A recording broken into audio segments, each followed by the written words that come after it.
राधे राधे जी, जय माँ सदी। आप सबका स्वागत है मेरे ब्लॉग में। तो आज मैं आपको सुनाने जा रही हूँ कर्म फलों के नियम, जो हम कर्म करते हैं उसका हमें कैसे भुगतान करना पड़ता है। तो सुनिए। याक्षी अजामिल का जन्म ब्राह्मण पिता से हुआ था और वह विधि विधानों का कड़ाई से पालन करता था। ना मांस खाता था, ना अवैध यौन में रत होता था, ना नशा करता था और ना ही जुआ खेलता था।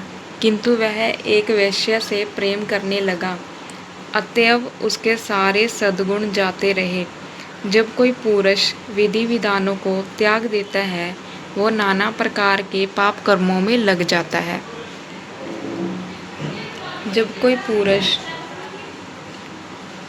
विधि विधान हमें मानव जीवन के आदर्श स्तर पर बनाए रखते हैं, किंतु यदि हम उन्हें त्याग देते हैं तो हम मोह माया जीवन में जा गिरते हैं।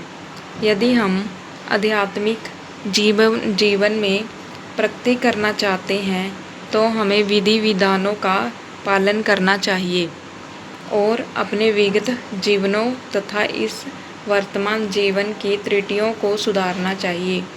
जो लोग सभी प्रकार के पाप कर्मों से मुक्त हो चुके हैं और अब पुण्य कर्मों में लगे हुए हैं, वह ही ईश्वर को पूरी तरह से समझ सकते हैं। जो पाप कर्म करते हैं और शारीरिक सुविधाओं एवं लौकिक मैत्री, समाज तथा पारिवारिक स्नेह के प्रति अधिक अनुरक्त रहते हैं, उन्हें आध्यात्मिक अनुभूति नहीं हो पाती। स्त्री से अवैध संबंध रखने का दोष यह है कि इससे मनुष्य के सारे ब्राह्मण गुण विनष्ट हो जाते हैं। अजामिल ने एक वेश्या की संगत के कारण सारे विधि विधानों को त्याग दिया। वह ठग तथा चोर बन गया। जो व्यक्ति बेईमानी करता है वो दंडित हो जाता है, भले ही वह राजा या सरकार के कानून से बच निकले, किंतु ईश्वर के नियम से वह कभी भी बच नहीं सकता। भौतिकवादी सोचते हैं, मैं ईश्वर को धोखा देकर सभी तरह के कुटिल कार्यों से अपनी इंद्रियों की संतुष्टि करता रह सकता हूँ, किंतु शास्त्रों का कहना है कि ऐसे व्यक्ति अंत अपने ही सुख को धोखा देते हैं, क्योंकि उन्हें पुण्य भौतिक शरीर स्वीकार करना होगा और उसी के अनुसार कष्ट भोगना पड़ेगा। ब्राह्मण कुल में उत्पन्न व्यक्ति से आशा की जाती है कि वह सत्यवादी तथा आत्मसंयमी होगा, आध्यात्मिक जीवन तथा उसके व्यावहारिक पक्ष से पूरी तरह विभिन्न होगा और शास्त्रों के कथनों पर पूर्ण श्रद्धा रखने वाला होगा। यदि कोई व्यक्ति शास्त्रों का पालन नहीं करता तो उसका पतन हो जाता है।